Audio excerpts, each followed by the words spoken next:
অনেক লোক আমাকে মারার জন্য উঠে পড়ে লেগেছে ক্ষোভ আমার উপর।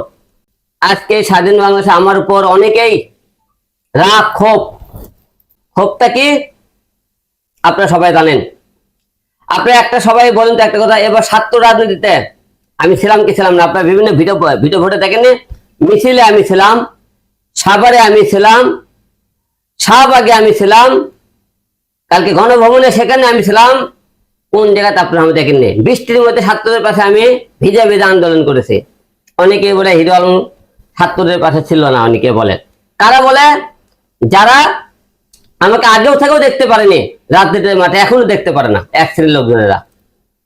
এর মধ্যে অনেকের একটা রাগ কোন জায়গা আপনারা সবাই দেখেছেন। আমি বিএনপি রুহুল কবির রিজভী স্যারের বিরুদ্ধে একটা মামলা করেছিলাম ঢাকা 17 আসনে যখন নির্বাচনের পর হামলা হয়, দেখেছেন। এই রাজনীতির জন্য আমি নিজের জীবন বিলিয়ে দিয়েছিলাম।